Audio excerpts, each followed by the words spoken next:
Is your revenue stuck? If you're an entrepreneur and your revenue is stuck, you don't need to fix your products or services. You need new audiences to discover you more consistently. Podcast guesting is the ideal way to be discovered 24 hours a day by your ideal clients. And guess what? The more people that know you, the more people can flow you. Head over to podcastmasterypack.com and take advantage of your first or next podcast. Let's go. What's going on, y'all? Y'all make sure y'all click that link in the description. Join the community. Now back to the episode. Let's go. What's up, world? It's your boy BJ Langdon, man. Entrepreneur Life Network, Living Life and Learning Podcast. You feel me? Hey, we got a special guest for y'all today. We got my homegirl Hope Watkins on here. The owner of Your Brand in Print, YBIN Print. You feel me? My dog. We've been rocking for some years now. What's going on, my baby? How you feeling? I can't call it. What's the word? Chillin'. See, look, I see you. That's her clothing line, one of her brands she got on, Young Sir. You see, she look like Young Sir. Yeah, shit. Especially since I cut my hair off, man. It's I knew, right? I get that so much since I cut my hair off. I'm starting to think it's me too. Shoot, I don't even know at this point. For real, I see you. You've been doing your thing, sis. You've been doing your thing. I don't let the people know, but she been doing her thing. Not only do she help businesses brand, she is the brand lady. I'm talking about whatever you need for your business, logos, pictures, clothing, hats, flyers, banners, posters. The list goes on and on and on. And not only that, she been helping the kids. She got the kids in there working. You feel me? She got Got her to, man. space. You feel me? She out in Houston where it's hot as hell at all the time. You feel me? So we You go ain't lying. get this thing cracking. So really, I want to know, like, because I know you for a few years. How did you end up in Houston, and how did you come up with Your Brand and Print?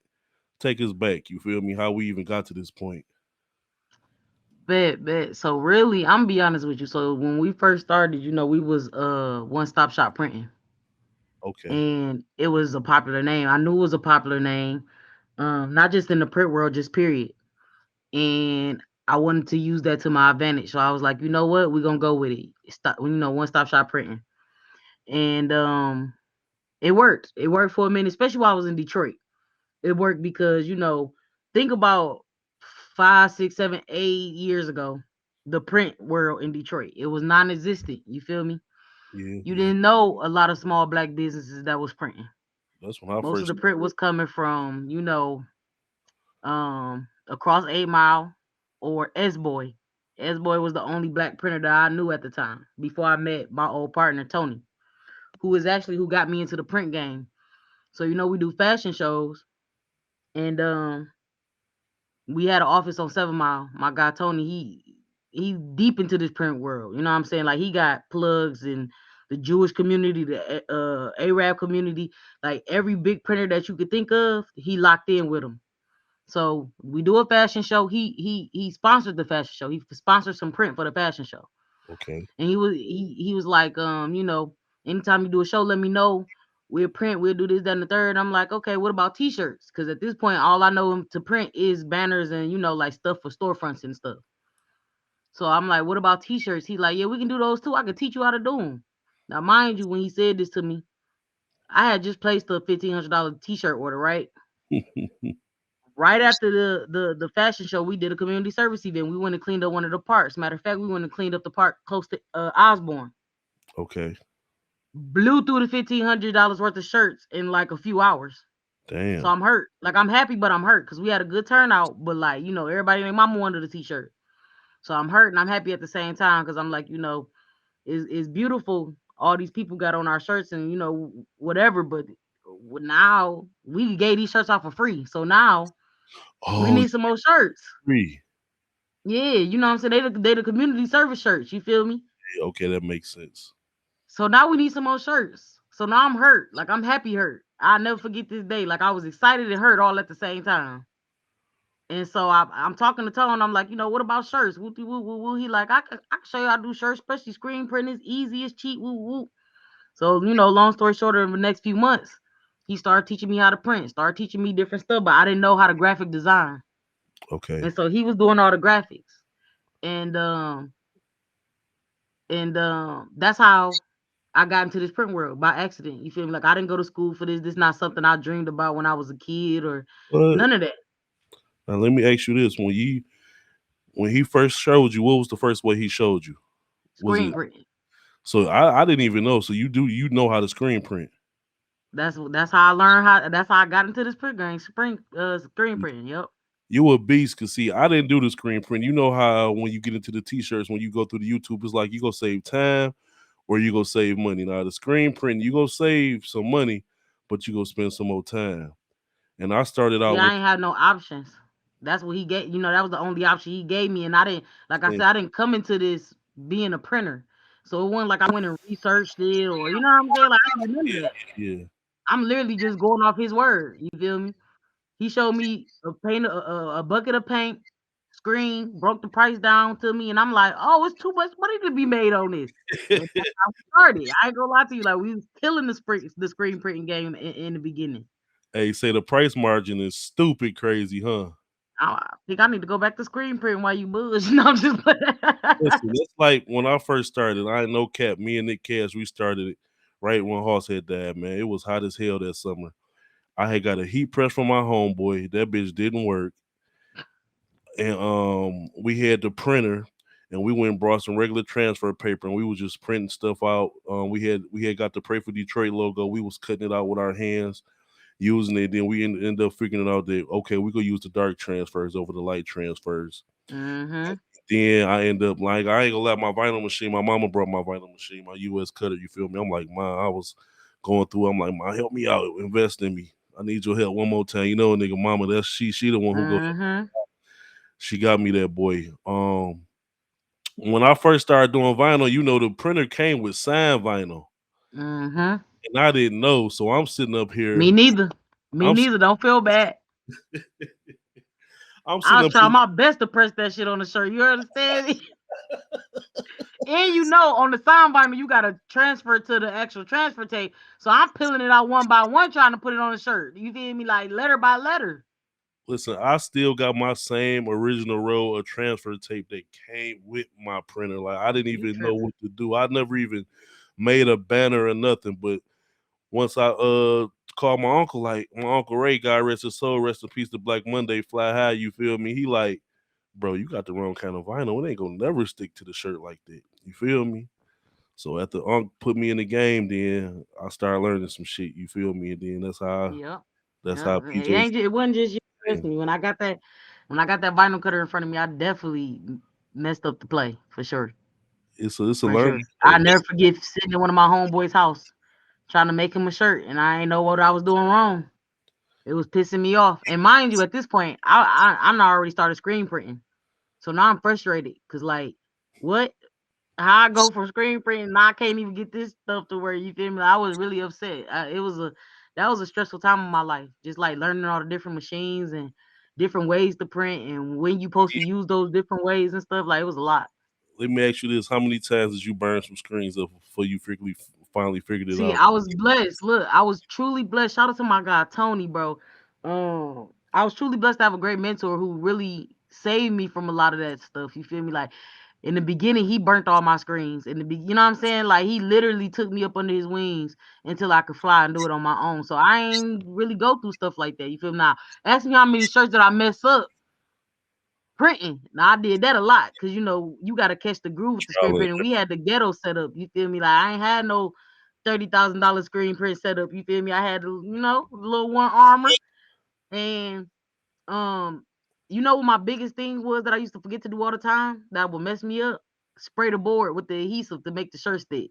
Oh, So like, especially on dark shirts where you got to put a white stamp on that boy. You might have to stamp it a couple of times, but if it ain't down, that shirt gonna move. So you gonna have a shadow. oh I yeah. I did that a lot. Now that's one thing he couldn't save me from. I did that a lot for sure. Oh, that's dope. That's dope. That's dope. So, how do you like when you? How long? First of all, how long you been in Texas? 6 years, six Six long beautiful years. 6 years. So, Basically, you learn how to do the shirts, and you move straight to Texas, basically. Then, huh? Not straight to Texas. I was in Detroit for a couple of years. But you got to think about it at the time. My fashion show was going crazy. So like, not only am I printing for my fashion shows, I'm at this point I'm printing for other people. I done got school accounts, all kind of stuff. You feel me? And then like I said, my partner at the time, Tony, he tapped in. So it's to the point where he doing graphics and I'm pushing out the orders, you feel me? And before anybody knew what a content creation was, nigga, I was on that shit. Do you understand me? Excuse my language. I was on all of that. I was Good. recording everything, posting everything. Like that's really how I got the little buzz. You know, the who when I tell people all the time, like I didn't have no whole bunch of money to put behind me when I first started. You feel me? Like the reason why I peel vinyl with my hands is because I couldn't afford a weeder. You feel me? Like this real, you feel me? So like before all this content stuff and all that, like this how I was promote myself, recording everything, posting everything, bloopers, the real deal, the whole nine. So Bingo. 2 years go by, we popping, you feel me? And then it get to the point where it's like, you know how you get to that point where everybody know you for something, and Mhm. so they feel like they don't gotta pay you no more, or they feel like y'all so cool that you can look out for them all the time. Right. I got to that point in business, and then I ain't gonna lie to you. Took a trip out to Texas. Went to Harwin. If you don't know what Harwin is in Texas, you better get hit. I ain't stingy. I ain't about to give y'all the plugs, but I'll give y'all the area to go to. Is that where you Went to took me Harwin. to? Hmm? Is that where you took me to? Yes. Yes. Went to Harwin, fell in love. Told my girlfriend at the time, because she lived in Houston. She was the reason why I was in Houston. I'm like, I'm coming back. I'm coming back. And so for like 5, 6 months, I was shipping back and forth inventory. And it got to the point where it was like, you know what? Forget this. I'll go to Texas and drive it back down myself because we spending so much with the United States Postal Service at this point. We don't know no better. We don't got no account. We ain't getting no discounts, none of that. You feel me? In the margin. So the profit margin so high, we ain't too much worried about it in the beginning. You feel me? Right. But as Right. I start getting smarter in business and start learning about profit margins and all of that stuff, I'm like, wait a minute.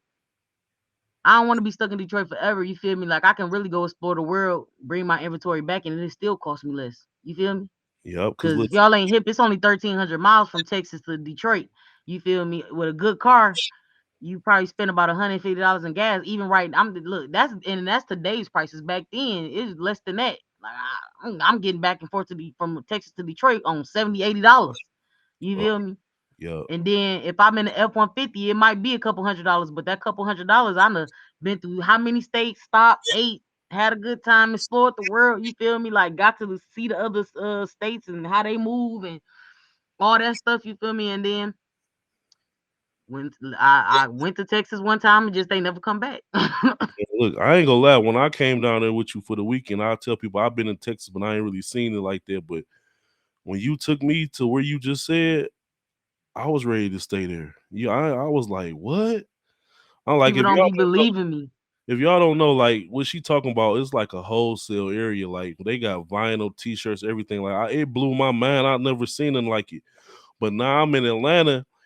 Some of the places that's in Texas got the same shit in Atlanta. So Mm-hmm. like, Mm-hmm. I'm talking about like when you walk in somewhere and they got all kind of shirts and hats and you do t-shirts and stuff like we do, like that shit get you Just excited. like a kid walking in the candy store. You like, whoa, all this? And then scratch that, add this part to it, bro. When you a person who do t-shirts and you see all of that, right? But you from Detroit and you ain't never seen nothing like this in your life. You coming from a city where you paying $5, $6 for a blank shirt to going to paying $2 for a shirt. And when I moved to Texas, you got to think about it, bro. I took you what, a year ago, 2 years ago, It's been almost 3 years now. 3 years. Okay, so think about what the price was 3 years before that. See, I Right. took you after the COVID blow up. You know what I'm saying? Like Yup, yup, I'm yup. talking about we was getting shirts for $1.60, $1.70. You feel me? Like first generation, no holes, like beautiful colors popping, $1.70 easily. You Hmm. feel me? Like, and that's really what made me never go back. And then as soon as I got to Texas, like it was like fate.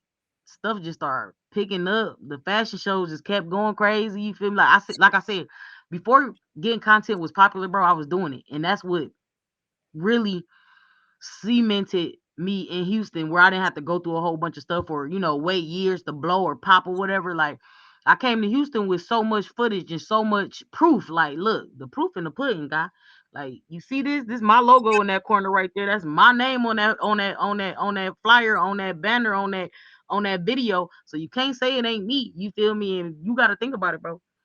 I'm doing sold out shows in Detroit. Them shows might be only 100 people in that boy, but they sold out. You feel me? And I'm making sure I Mm, got good footage to mm. make sure that it's gonna back me up. So I get to Houston, start going crazy, fashion show go crazy, do my first show in Houston, sell it out.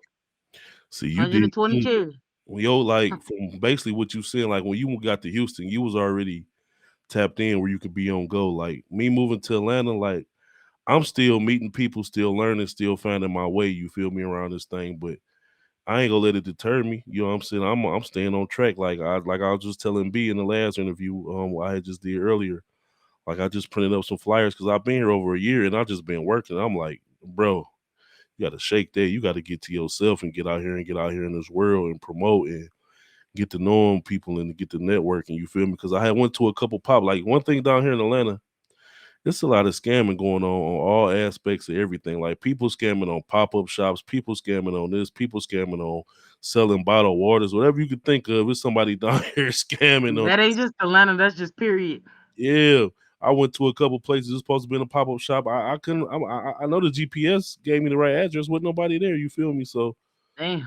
you just got to be. Excuse me. You just got to be careful. But I'm And still. see, I don't really do Oh, like we do pop-up shops. That was another thing that made us really, really relevant when we got to Houston. And we did kind of have by the time I really moved to Houston, we was kind of already on go a little bit, because the back and forth. mm-hmm, But not like not the I know the way it sound, because like, you know what I'm saying, everything rolled into so fast into each other. But I dealt those first couple of months, even though we was on go, I ain't know nobody.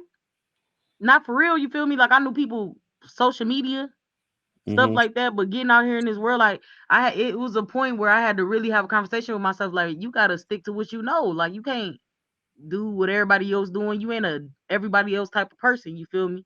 You, I learned early on in the game, like I'm very much different. You feel me? Like it most took definitely. me a long time to figure out. Damn, hope you really a boss out here. You feel me? For lack of better words. And so I had to start moving like that. Yep. And because I'm so humble and so laid back, it's kind of hard to move that way. You feel me? But that's what drew the people in. Just me always being genuine. Like, you know how many people I linked up with just off being in the vinyl store and giving them a little bit of information that I knew. You feel me? Yeah, I feel you. Or stuff like that. So that's really what, kind of, I guess, put us on go. But we also had got a shared space, which wasn't popular back then, because we talking about 5 years ago at this point. Mm-hmm. You feel me? So you weren't hearing too much about shared spaces, but we had got this shared space. Shout out to my guy Josh. It's so crazy because Josh was kind of like a racist white boy who had a lot of black friends. You feel me? And so he was the type of guy, he talk slick. He got all the little slick comments and all that, but he still gonna put you on though. You Mhm. feel me? So it's like, I don't know if I should slap this nigga or let him do what he do. You feel me? So long story short, I let him do what he do. You feel me? And trust me, there's plenty of times we had to check this guy. You feel me? Not check him like that, because I ain't no thug. You know what I'm saying? But like, let him know, like, bro, I know you being slick. Mhm. You know. Um, but you asked me earlier, how did we come up with your branded print? Josh, he gave me two different names. He was like, you got to rebrand. He was like, you already trending to do something amazing. You got to rebrand. That one stop shop ain't gonna work. He gave me two different names. I cannot remember the other name to save my life, and it's crazy because I was actually gonna go with the other name, but for some reason your branded print just kept ringing. I'm like, I ain't never heard nobody say your branded print. Like, I ain't gonna, you ain't gonna. That's not a name that you gonna run across at the time. And at this time, I don't know as much as I know now. You feel me? But I know that you can't have the same name as another business for real Okay. and not be a business. Yeah. You feel me? You just a hustle. And so, um, I probably sat on these two names for like 3 months, bro. He was on me every day. about these names. Every time I walk in the office, he on me. And we in a shared space, so I'm in a space with lawyers and all kind So of people. You feel me? Like I don't know how the hell I chose this bougie ass space, but I so did. what's the shared space for the people who don't know? What exactly is that? A shared space is where you got offices, but you also got like virtual offices that you can actually go Okay. to. So it had the podcast room, it had you know what I'm saying? Like it had all the stuff to make you look good. And you could brand it your way for the time that you in Okay. there, but it ain't really your space. You get what I'm saying? So I ain't never have an office, but I had access, 24-hour access to the building. Oh, that's great. That's Gucci. Man, what? Again, coming from Detroit when you ain't never heard nothing like this before at that time, you feel me? You like, oh, and I'm gonna put y'all hit. I was paying $200 a month. Now that's gangster. I was paying $200 a month. That's why I still to this day trying to figure out like, how did I get in this bougie spot for $200 a month and then meet all these people that eventually end up changing my life? You feel me? Like each one of these people end up playing a role in how I was able to elevate my business, or meet somebody who could help me elevate the business or whatever. That's why I'm like, when people, oh, that's racist, oh, this, I just look at stuff differently because sometimes white people don't even know they being racist. To them, it's just a joke. You know what I'm saying? Just like how we got our inside jokes, they got Yeah, theirs. yeah, You feel yeah. me? So like, I've learned you can't really, react to everything. That was the one Can't thing do I that learned being in anyway. that You shared can't do space. that Like, anyway, regardless. hey, but being in the shared space, you gonna learn it. You feel me? Cause like you got to think about it. We move different. We act different. You feel we might get a little loud and rowdy. And at that time, you got to think I'm having fashion show rehearsals in that building, all kind of stuff. So me and Josh bumped heads a lot. Most definitely. So let me ask you this. So obviously it seemed like we know how it is in D. Now I'm not gonna knock our city. I love our city. People do network, but the magnitude when you move somewhere else of networking is totally different from Detroit on how people be willing to help you. You know what I'm saying? Like when you in Houston, I'm pretty sure it was more people willing to help and teach you stuff than it was when you was in the D. Do you agree? Mm. From my personal experience, because I know like when I started off with t-shirts and stuff like that, a lot of people don't be want to give you the game like it ain't enough money for everybody. But see, you got to remember what I told you how I started. I started off with somebody giving me Yeah. the game. You So feel you me? are So it was a little different for me. That's why I feel so blessed. You feel me? Because I ain't have to go through those triumphs that other people kind of went through. That's how I knew. Like my degree is in culinary arts, bro. But it got to a point where it was like, this gotta be me. This is what God got destined for me. Cause how come he let this work out so well, but what I went to school for and what I love and this, that, and the that's third the average didn't. You feel me? person. So that That's is the average like, person what they go to school for. Now, I never knew you never went to school for culinary arts. You ain't never cooked me shit. You know what I'm saying? I didn't even know this. So I'm sorry. I'll be in Atlanta in a few weeks, bro. I got you. I'm make sure I so get you you have in the wifey so together. since I you went got to you. school, you fancy with the cooking. You finna put the little green stuff, the little purple flour on there, all that kind of shit, huh? Nah, see, I ain't about to do But you, I'm all of saying, that. but they taught you how to do it though, didn't they? Oh yeah, yeah, What I'm yeah, for saying, you sure, for learned that sure, for skill. sure, for I sure, for never. sure. But you know what kind of deterred me, bro? When you come out of culinary arts school, the first thing they want to do is throw you on the line, Oh right? yeah, But mind you, you can be on the line with a nigga who never went to school he don't before. know. You get what I'm saying? And I'm just thinking, like, why did I have to go spend $30,000 to learn how to work this knife? But I gotta work next to the person who ain't investing himself at all. Like, and that's no knock on nobody who ain't go to school. You feel me? I'm just saying, at my young age, that's how I Think I had felt. a whole restaurant. I ain't been in nobody's school except for the school of grandma and mama kitchen. See, you making me feel some type of way. I went and spent all this money on this degree, and Every then time so I just could never get with it. I always said once I get rich, I'm just gonna go get my own restaurant and do it the way I want to do it. But the thing about the restaurant, I wouldn't mind it doing it again. But if I ever do it again, I got to keep it simple and it got to be on to one thing. You feel me? Like when I had BNS, the menu was way too broad for the show that we was running. You feel me? Even today, yeah, you gotta keep too I much in went to the stock. meat market today. Like it's a meat market down here. Excuse me. I ain't gonna say it's like Easter market, but it's a small meat market. Every time I go there, I was like today I spent $60. I got like 6 pounds of wings, like 4 pounds of chicken leg quarters, like 4 pounds of pork chops. I got three turkey legs, three turkey wings. I spend like $60 every time I leave there. I'll be like, man, I just need to go get me a grill and bust up shop on the corner somewhere. Cause I just did it before. I'll be Right, like, damn, you feel me? But I got so much going on right now that ain't in that ain't in the books right now. You feel me? Now a couple years from now, once I get right. situated and I know people, yeah, I might end up doing that. But that's just how my brain be thinking. You feel me? Because me and you, we like the same. Our brains be all over the place. We be doing so much trying to figure this out, trying to figure that out. So I ain't mad at it though. You feel me? But I did not. Hey, my partners already know I go post up and cook. Like, if I ain't busy, I would definitely go post. You know how many times I'm cooked at my own events? And that make and listen at pop up shops and stuff like that. I ain't go cap. Even if your food nasty, it's an 8 out of 10 chance to sell out. You gonna make food. You gonna make money You go because you there. you go It's sell convenient. out. By the time they find out it's nasty, it's It's gone. convenient. You feel me? So Yep. now let me ask you this. Now you done told us how you came up to your brand and print. So where did Young Sir come from? How was that birthed? So Sir was birthed 10 years ago while I was still in Detroit too. I was in a relationship at the time. She had a son who, went from playing every sport in the book to he got diagnosed with epilepsy. So we had to take him out of everything. And mind you, at this point, we might have been together 4 or 5 years. So this kind of like my kid, you feel me? Like, and so when we had to take him out of everything, he kind of lost his confidence and everything or what and whatnot. And so he loved fashion though, bro. He loved fashion. He loved music. So we had already at this point just started the fashion shows. So I'm like, or just about we was just about to start. Like the idea was formulating. And so I just went to him one day, like, what if we start our own line? You feel me? Like that'll give you something to put your focus into. Mind you, he fell in school at this point. Like he straight F's. He barely in school because every time we send him to school, he have an episode. Like I never like the day we actually decided on the name Young Mm. Sir, he had a seizure and fell off the slide at Oh, school. so we had it bad Like then.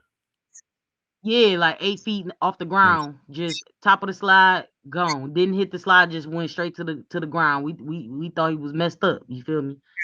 And so we in the hospital the next day, and I'm like, bro, he said something to the part to the point that he was dumb or something. He was like, I'm already failing school, whatever, whatever. And I'm like, bro, you gonna be successful. You just gotta use your intellect. You feel me? And fast forward, we keep having these conversations, and I keep hearing myself say successful and intellect or smart or you know what I'm saying, something to that effect. So every time the doctor will walk in, I will always say yes, sir. And he would be like, oh, why do you call him sir? You grown too. You feel me? And I'm like, it's just a sign of respect. He older than me, you know what I'm saying? He hold a higher position than me. It's a sign of respect. And so no funny jokes, no none of this. He was literally like, so do I say yes, sir, to you? And I'm like, no, I'm a girl. You feel me? Like you say yes, ma'am. I'm a girl. I like being a girl. I ain't in denial or whatever. So the next day he was like, well, we should put something like that on a t-shirt or something like that. And then I can just wear it to school or whatever. So everybody can remember that they successful and smart too, the way you remind Mm. me of So that every day.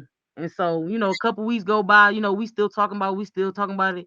And I'm like, what if we call the line sir? You feel me? Like young sir. Like so you can show these little boys how to be an example to be, polite and courteous and all of that stuff, all the stuff that you don't get to see in the hood. Cause mind you, he growing up on 7 Mile, he go to Bow Elementary, bro. So you already know what time right. it is. I'm talking about kids fighting, they having sex in the auditorium. These is fourth, fifth, sixth graders in whatnot.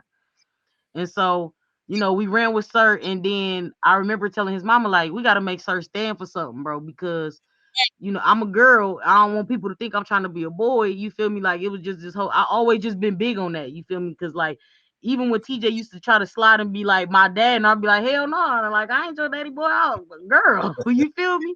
And so I kept I'm a telling her boy, like, we Damon. got to make it stand for something. Period. I'm a girl. No, forget that. And so, man, I never forget the first time he called me daddy, bro. I had a heart attack. I almost fainted, passed out. That's neither here. That's another story for another time. I just end up telling his mama, like, we all need to be successful intellectual rock stars. And she was like, yeah, that's what it can mean. You feel me? And so we've been running with that ever since because I just always kept saying, I just always believed in being successful And I knew that being smart was gonna get you there. And I don't necessarily mean book smart, bro. Just being using your brain though. You Yes. feel me? You having common sense, being able to attack a problem head on and fix it right then and there. You feel me? And then you remember at the time you had the we were just coming off that rock star lifestyle type thing with the Lil Wayne Yes. stuff and my and I'll never forget like that summer that Roscoe Dash dropped uh with Wale, Roscoe Dash, and all Mm-hmm. of them, and they just kept talking about being rock stars. I'm like, you know what, sir, successful intellectual rock stars, and that's what it's been ever since. Successful intellectual rock stars. I like that. I didn't even know that's what Sir meant to today. I never knew. That's dope. I like this. That's crazy. That's why you see on our shirt saying a young full of young thugs be a young sir. And we had that design way before Young Thug the rapper ever came out. You feel me? Like people always think we trying to take a jab at Young Thug, but we've been out way longer than Thug.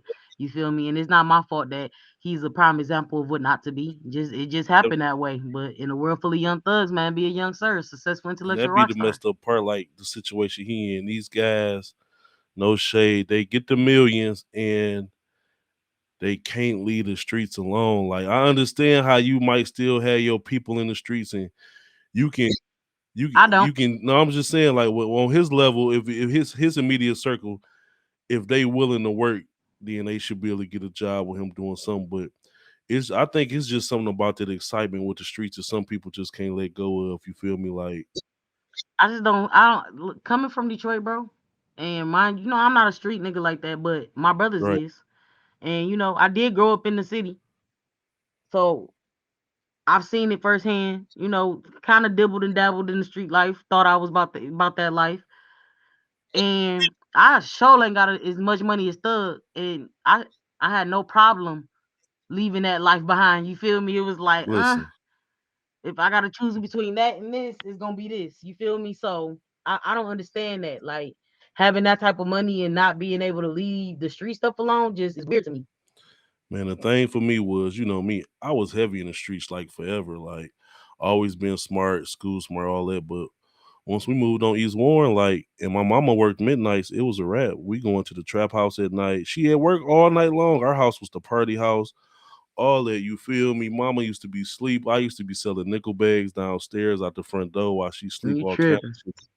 You feel me? Like we really had jumped off the porch, and at one point in time, I always knew I was gonna be some kind of successful businessman or whatever, but I always thought I was gonna still, in a little bit, be like I'm gonna always still have that streets, be in the streets a little bit, because when you in them, that's all you think about. You don't think about not being in them. You feel me? But the thing that really made me start not want to be in the streets for real no more was when I lost my nigga Hoss. You feel me? Because for sure we lost him over some bullshit. But the fact that how he just got gunned down, excuse me, like that, it kind of it hit my heart. You know what I'm saying?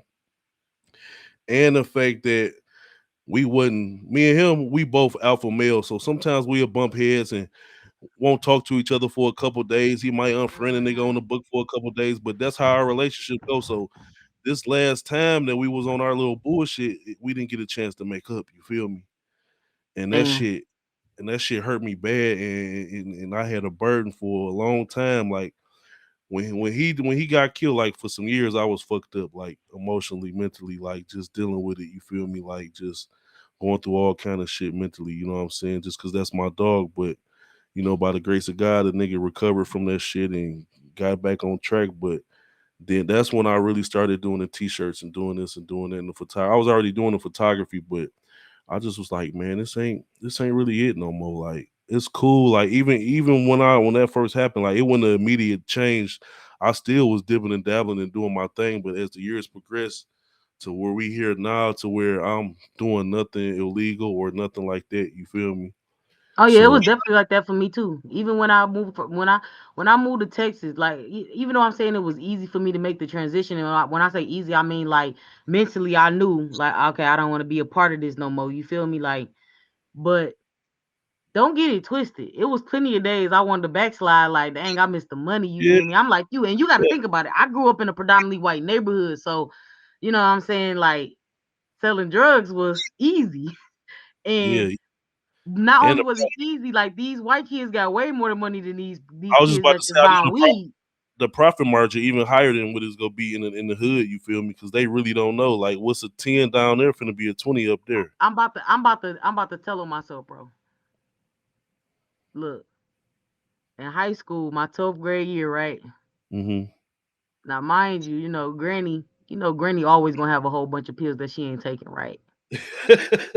Granny had it was at least 30, 40, 50 bottles of morphine that she never took, bro. Damn, Granny. Nah, I'm telling on myself right now because this 15, 20 years ago, so we good. Long story short, I had so many of those morphine, bro. One of my customers, she didn't come to school, and I'm scared at this point because it's been almost a week. Mm-hmm.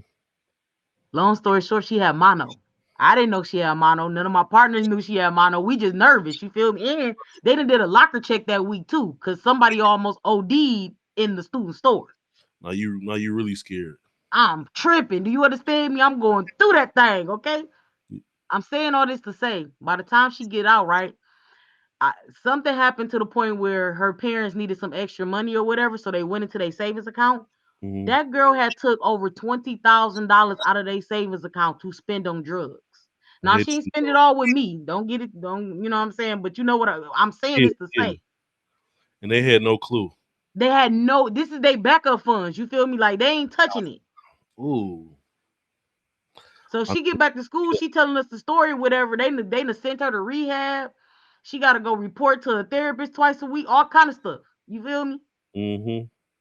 I'm That's saying that to say they got way more resources and way more money than us. yeah. We was just talking about that, like how they don't be want us to know what we supposed to know to be truly successful in this world. But really, we gotta want to know it. You feel me? Because they not gonna teach it to us. So like over the past couple years, you know how we kick it. We've been learning. We both been learning and piggybacking and bounce so much information off each other. It's just been crazy. You feel me? Like some people you just get a natural vibe when you click up. Like when we clicked up, how we met through bro and all that, we just naturally clicked and we've been rocking ever since then. You feel me? Like it's very seldom that you find good people like that in your life that you can just click with and everybody on good positive vibes and stuff. You feel me?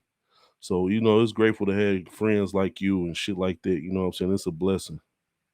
For sure. And I really just try to be the friend that I want people to be to me, really. Cause like when I first got into this, I had a whole bunch of slime stuff happen around me. I had a whole bunch of for lack of better words, Detroit niggas, you know what Mm-hmm. I'm saying, who I thought knew better but didn't. You feel me? Like, and so now I just at 31, I wanna be what I was expecting them niggas to be to me. You feel me? Um but in a positive manner. That's another reason why it was so easy for me to kind of lead that life alone. You Damn, you feel only me? Because I'm only 31, and it's crazy. Nobody believe my age. It's so crazy. Like, don't nobody believe I'm only 31. I'm gonna be 39 this year, my baby. Yo, boy, Shish. I'm almost 40 out to this bitch. You feel me?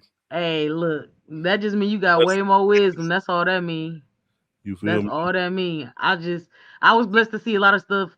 I know people gonna be like, why she keep saying she was blessed to see crazy stuff? Because when you see it at a young age and you survive it, when you get older, it hit different. You feel me? And you know what you don't want to do. You know that ain't what I want. Period. That's what you gotta know. Like, and on top of all of that, this business stuff is not easy. You gonna have your ups, you gonna have your downs, all of that. If you don't have no good people around you that gonna lift you up, like it's plenty of time. Like I know everybody always, you know what I'm saying, expect and hope to be positive and this, that, and the third. It's plenty of days where I'm not though, but I got a great Man, people surrounding me to lift me up. You feel me? And then they not gonna put my business on the street. I can call you and be like, "Hey, bro, I'm not feeling it today. Like, I need some words of encouragement." And I ain't gotta worry about getting on Facebook and you like, "Oh yeah, your favorite printer, she's about to go. She's going through it today." You feel me? Like, I don't. I'm blessed to have those type of people around me. So I just always want to be that type of person, to everybody else. Cause I like that, understand. I don't take it for granted because everybody don't got that. And I be telling people that all the time. Like some stuff that people be stressed out about that I don't be stressed out about is because I know who I got around me and what I got around me. And I know that what I came from, and like I literally moved to Texas with $13 in my clothes. You feel me? Like nothing. Hmm. By the time I got to where I was going in Texas, I had $13 left to my name. You feel me? Like so, I literally made stuff happen with less. So Bless. even on my brokest days, I'm like, I got way more than when I had then, and I was broke. So I ain't about to worry about it. Hey, one of my slogans my cousin always say, "Do more with less." You feel me? Got to. And my favorite saying, and my favorite thing to tell people is, you got to learn to move without money. Once you learn to move without money, you will never be broke. Yeah, you ain't lying about that. On my brokest days, I might still be eating steak and shrimp, crab legs, and crawfish. You feel me? On my brokest days, you might see me riding around in the nicest car. On Mm, my brokest days, you might see me walking around with a millionaire, and they to pay for everything for the day. You feel me? It's just yup, I I can put out bless. that good energy, so I'm gonna get that good energy back. You feel me? Like That's like me when I was in the D. Like over the past few years, it's been a roller coaster. I've been up, I've been down, I've been maintaining. It's been times where I've been fucked up, but you would never know because I stay the same. Like if I'm fucked up, you only way you gonna know is if you in my circle. Because when we out, mm-hmm. I'm still finna look good. We still finna smoke. We still finna drink. We still finna pop bottles. Only my brothers who around me know that I'm really going through the flux. You feel me? And like you was just saying, you gotta be positive because just like even the past week or so, I've been I ain't gonna say beating myself up, but I just been having so much going on in my head that I've been feeling up, I've been feeling down. Even though I'm getting up every morning doing the motivation to give people motivation, I had to kick that to myself. Like, damn, like we gonna be straight. It's gonna be straight. You feel me?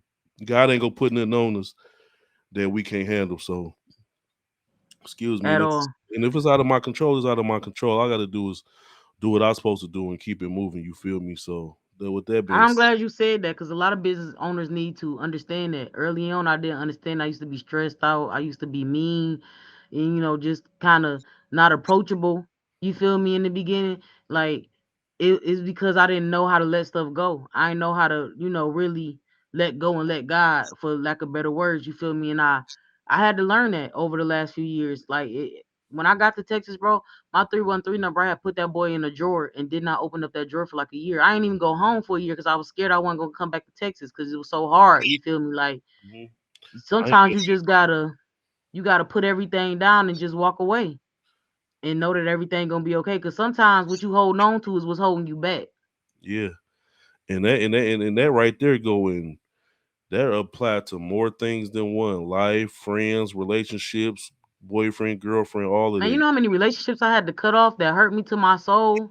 You feel me? Just to get where I am at today, and not cut off to the point where I'm talking bad on them. Like it's people out here right now that people don't know that I ain't gonna call it beef, but we ain't. You know what I'm saying? Because you will never hear me speak bad on a person. You feel me? You'll never hear me be like, oh, fuck that person or this, that, and the third. You feel me? Like it They just just ain't no point. see no more. Yeah, you feel me? Like it was time for us to go our separate ways. You feel me? Like, and I I understand. still deal with that sometimes. It's still hard to let go. Man, I got Sometimes, like I had to let go of a 12-year friendship last year, and I kept asking my partners because everybody kept on saying like, maybe it was time for you to let it go. Maybe that was God. This, that, and the third. And I'm like, it ain't, but it ain't supposed to hurt though. Like y'all don't get hurt when y'all gotta let people go. And it kind of opened up my eyes. Like, you know what?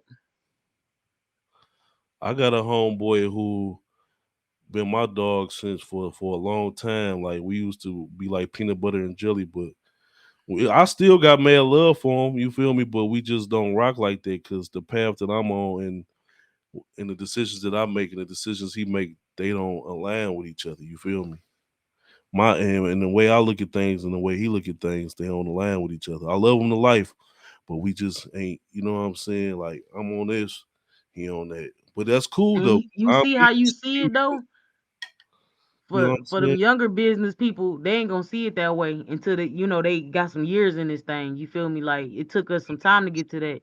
But you know what kind of solidified it for me and made me know that I did made the right decisions? I What's promise you in the last 6 months, I probably done got maybe 6, 7 phone calls. Damn, hope I know. I see why you left. I get it. You feel me? I had one of my bros call me like, man, I was so in love with pussy back then that I would have left too. You feel me? Like I'm talking about I walk in the shop, bro. It's 30 bitches in the back. Ain't nobody getting no work done. Everybody getting topped off and crazy stuff. You know what I'm saying? Like in the store. In the store, bro. And when I left for Texas, literally niggas talked bad on me, like talk crazy, told me I turned my back on them. And then like literally had me feeling some type of way. Then, fast 4 years later, it's just to hear them say, like, bro, you was right to leave. You feel me? Like you was right to make that decision. Like it put everything full circle for me for sure. Yeah, I got plenty of homeboys be like, you made the best move by moving. You feel me? And I'm like, shit, because I'm always one of the people. I used to always tell my mama, like, one day I'm gonna leave Detroit. I don't know when or whatnot, but one day I'm gonna leave because I just always wanted to go out and see what else was in the world. You feel me? Like I always been a go getter. I've been always been a person who want to get some money. You feel me? So I'm like, I'm gonna just go see what's going on in the world. Let me, you know what I'm saying? I was blessed enough to be able to move to Charlotte with my cousin, where I stayed there for 3 months. You feel me? He looked out for me, and he the reason why I even got the maintenance job because he was like, "Cuz just get into maintenance. You already got the credentials for it, so go ahead." And that's how I ended up here in Atlanta. You feel me? Off the maintenance job. You feel me? So, like I just told bro, them couple years I put in school, they paying off now, or at least they paying off right now. I think I got it. You feel me? Because ain't no telling where I might be if I ain't at least take that time for them 18 months or 2 years to put myself in a better position when I got to this age. You feel me? Because I always told myself, well, by the time I'm 40, if I ain't really where I want to be, I'm gonna have to pull the cat out the bag. And right now, I had to pull the cat out the bag, and that's how I'm feeding the family right now to the business keep going because I'm steady on my entrepreneurship journey. You feel me? Especially being in a new city, new state. But I'm built for it though. I ain't complaining. You know what I'm saying? It's all love. And you in a thriving state though. You in a thriving Yeah. city. So you know what I'm saying? You gonna be straight. At the end of the day, like I tell my mentees, whatever you put your mind to, you can achieve it. You Mhm. just gotta keep your mind on it. You feel me? Like, and it ain't the easiest thing to do. It's easier said than done. You feel me? And I understand that. But at the end of the day, it gotta be done regardless. Like if okay, so the one thing I've noticed is everybody could be a boss, right? Mhm. You know why everybody ain't a boss? They want Because the your responsibility. mentality. That's really the only thing that set people apart is the mentality. A boss, we can lose 50 times in a row. But But on that that, we 50, gonna still go 50 for that first, 51st try. You feel me? wow, and that'll be the one. A That'll be boss they're gonna get talked about. They gonna get, you know what I'm saying? And they just gonna brush that shit off and keep it moving. A boss is you a business owner and a boss, okay? A business owner might take 2 L's and lay in the bed all day. Mhm. A boss gonna take 2 L's, wake up with a smile on their face and keep it moving that day. You feel me? Like that's literally the difference between And a look, regular person and a boss. not to cut you off, like Steve Harvey say, our survival rate for our bad days is 100%. Period. Mm. You feel me?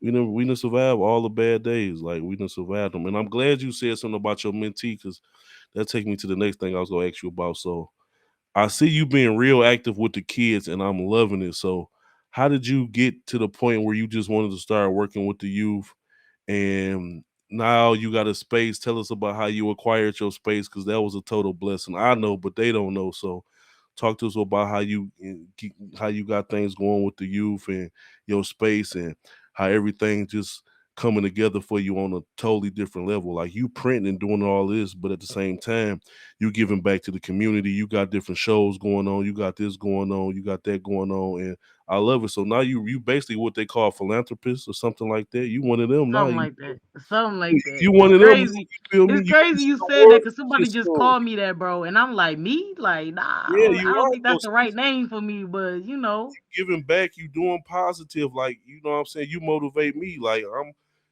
like that's how like I started to pray for Detroit. I was still I ain't gonna say immature, but just still going through how to learn business. But now this time around, when this stuff get to picking up, I'm definitely gonna be giving back and going into the wintertime. I was just thinking to myself about how I'm gonna start something called clothes for kids. You know how to do coats for kids, but I want to do clothes for kids because don't nobody do the clothes thing. Everybody do the coats and the school clothes. I mean, in the book bags and stuff. But kids be needing clothes too. You feel me? Like they need even if Mm-hmm. it's just some jogging pants, some clean t-shirts, just something clean to go to school in. You know what I'm saying? So Mm-hmm. as I'm building this platform is going to be something that's very positive and beneficial, not only but to me, but to people that's around me or the people I come in contact with. You know what I'm saying? I'm building it from the ground up. I'm just me getting comfortable being uncomfortable. Like today, this is my second interview today. I just did an interview earlier. Like I told bro, I've been going live for 25 straight days. That's just me getting more in tune with I'm doing and it's making me feel better. So I'm just glad. So just tell us about the kids and how all that came about and how you got that passion for For sure. Before I say that though, I just want to say this one thing that you just said, bro. Don't wait. You gotta give in your worst space. them. You right. And You I get was what I'm saying? You said it like because that's crazy. You said I was thinking like if you wait, just you're go gonna be waiting forever. You gotta just go. like I'm doing that. Um, Just do it. Just set it. Bingo. It's the same concept. It's the same concept. Don't try to attack it differently, bro. You gotta attack it the same way. But for me, my mom is a recovering addict, so I spent, Too. huh? My pops is too. Yeah, so you already know what life is, being the child of a recovering addict. I was born with crack in my system, you feel me? Like my mama shitted on my head. That's how high she was. Like it's a running joke in my church, you know what I'm saying? You hear somebody say Charmin, just know they talking to me, bro. You feel me? Like, nah. But no, no, but seriously though, hey, that's real though. That's the truth. I ain't lying to you. Look. It's out of But your hands. hey, look. Um so, my mom being the recovering addict, we moved into the Salvation Army, and it really took a village to raise me. People all the time, how you end up the way you end up because a village raised me, and I got to see how different people act, and just really learning people or whatever. And so, um, what started my path, bro? One year, my mom been clean for a few years at this point. We done moved out the Salvation Army, you know what I'm saying? She done got our life Mhm. together. We done moved into the suburbs. We good. You feel me? We ain't good, but we good. We better than we ever been. Right. Cause up until fifth grade, bro, I had moved over 20 times before fifth grade. You feel me? Like Damn, I you never feel knew so at this point, we've been in this house maybe a couple years. So I'm really thinking we good, you feel me? And so every year my church would go down the cast corridors and pass out coats and stuff to the homeless, right? that. So one year, bro, our heat went out in the truck midway to go give out coats and stuff, bro. We in that thing cold. You understand me? I'm talking about it went from nice and heated to freezing cold in that car in less than 20 minutes, bro. I'm talking about we shivering. And the Yeah. only thing I remember my mama saying, she turned around us and was like, y'all cold? What you think they feel like on the outside? I ain't never forget that moment ever because I knew how I felt, bro. I was Mhm. cold. Do you understand me? I was freezing. And then she said, she said that and then she was like, yeah, they've been outside for days, not just a couple of minutes. Yeah. That shit stuck with me for the rest of my life. And I kept doing community service from there, like even through high school. Like my GPA wasn't the best in high school. I mean, I had a good GPA. I had like a 3.0, you feel me? But my test scores was not high. I had like a 22 on my SAT. I Mhm. wanted to go to Michigan State. You had to have a 26, 27 to get there. Without Okay. my community service and stuff, I wouldn't have been in that position to go there. Even though I didn't end up going there, I ended up going to culinary school. I wouldn't have been in that position. You feel me? Mhm. Um, so I did community service all throughout middle school, all throughout high school, like whatever I could find to do. I volunteered at the nursing home, all kind of stuff. And then when I got out of high school and graduated, I started doing my own stuff, going back and giving back and stuff like that, partnering with churches and stuff like that. And that's really before the fashion shows and all that stuff. That's really what I was known for in Detroit. Like that's how the fashion shows became so popular so fast because I already, had my community service buzz. And I tell people all the time, my best connections came off doing community service. Every time I do community service, something good happened. You feel me? And I don't do community service for that, but I just be trying to encourage people like community service ain't what you think it is. You feel me? Like you get it's a different type of feel that you get when you finish with it. You feel me? And Yeah. so So when you've I been moved to doing God's Texas, work. That's what's and up. when I moved to Texas, I just knew like I didn't want to stop that. You feel me? And Mm. so we started making the fashion shows community service based, where we would have them come in and do different stuff. We go clean up the parks. We go do, you know what I'm saying? And then in the last year or so, well, in the last couple years, got to partner with my guy Derek from over at Loud, and he just started introducing to me to a lot of different people, and so I started learning the lay of the land of Houston or whatever, even deeper than what I knew, because I knew it from a business world, but not corporate business. See, people don't understand that's two different things. You feel me? Yes, it is. Yes, it So is. He used to always tell me like, "Oh, why you be scared to go in some of these rooms? You know who you is?" I'm like, "Yeah, I know who I am. A nigga. You feel me? I'm a nigga in this corporate room looking like a nigga." And so one of my constituents asked me one day, and they was like, Hope, you do all this, you do all the community service, you do this, that, and third. Why you use your own money? Why you scared to go ask for some money? I'm like, bro, because I'm a nigga helping niggas. Don't nobody want to hear that. You feel me? And so it was at that moment she said to me, she was like, "Look, can't nobody help a nigga better than a nigga who been where they at." Now that's real. And so when she said that to me, I'm like, all right, Hope, you gotta stop being scary, bro. You already done did it. It's just like anything else. It's like the fashion shows. It's like your business. Anything else, bro. You got proof. You got video. You got pictures. You got word of mouth. It's the same concept, bro. Like don't be deterred because you not who you think you supposed to be. You feel me? And Yep. so hooked up with Kim Hatter, my partner. That's my dog. That's my baby. Shout out to her. Um um and she knew my heart from the beginning. It's like God just put her in my life and was like, "Look, this is her heart. This is exactly what she about." And so literally called Kim. I called Derek. I'm like, "Derek, I want to do this, that, and the third." He was like, "Nah, call Kim. She the one you need." I'm like, "All right, bet."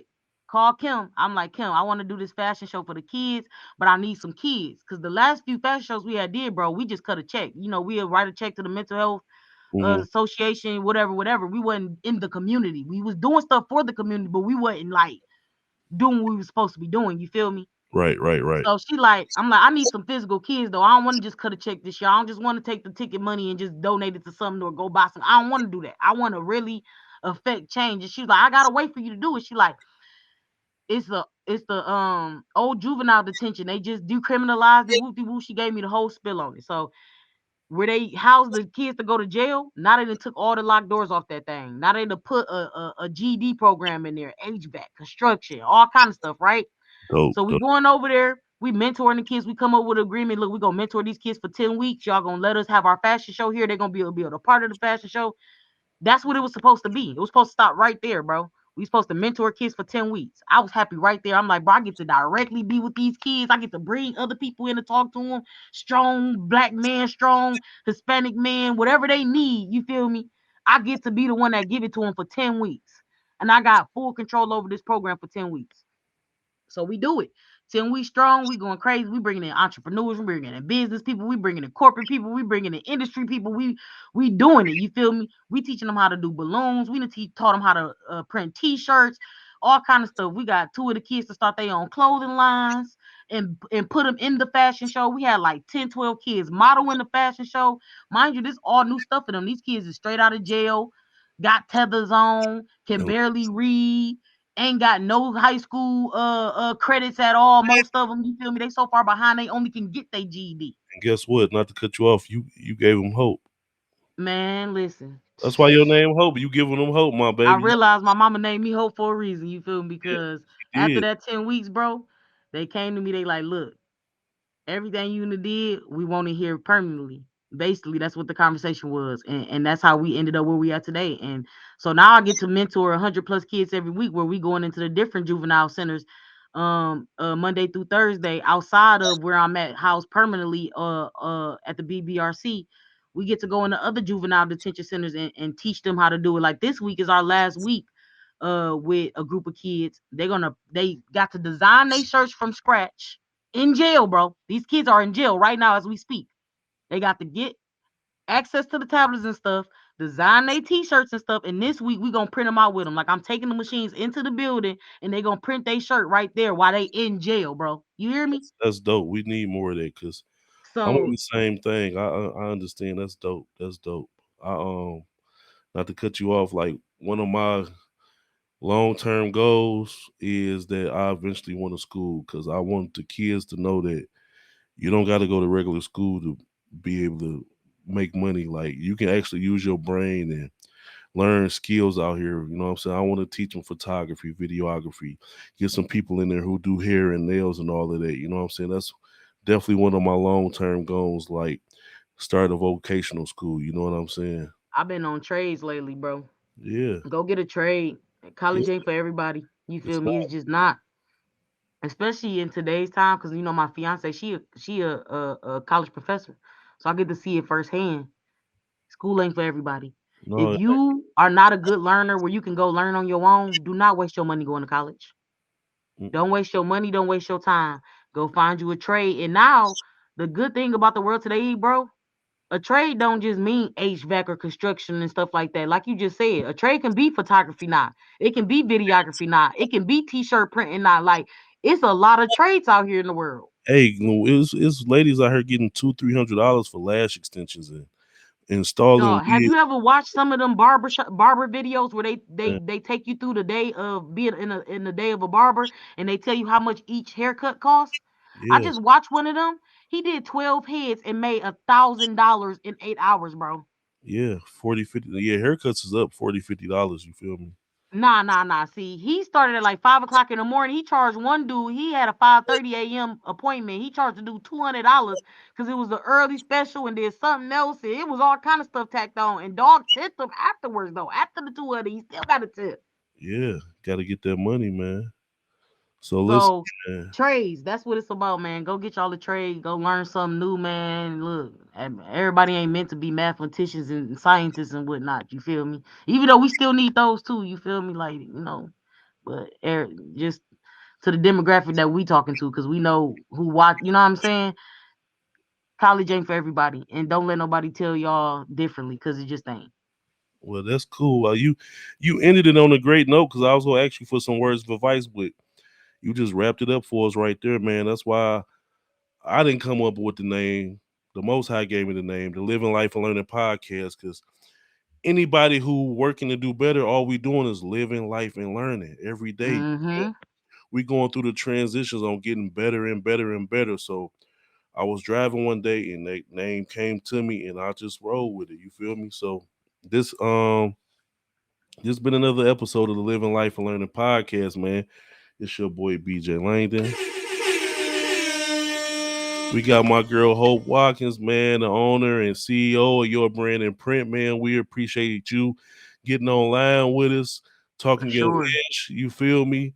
You know what I'm saying? Shout out to my dog. She's a philanthropist. Is that how you say it? Philanthropist? Yeah, there you go. I ain't gonna lie. I like the way that sound. I ain't gonna lie. I do like the way that sound. She the neighborhood hope dealer. You feel me? From the D to the Texas. You feel me? She giving kids hope and steady building her brand, man. So we go keep on doing this and keep on building our networks and keep on dreaming, believing, and achieving. And for sure, we go teach these kids how to educate, elevate, and generate, man. It's your boy BJ Langdon, Living Life and Learning Podcast, and we out of here, man. Love y'all, man.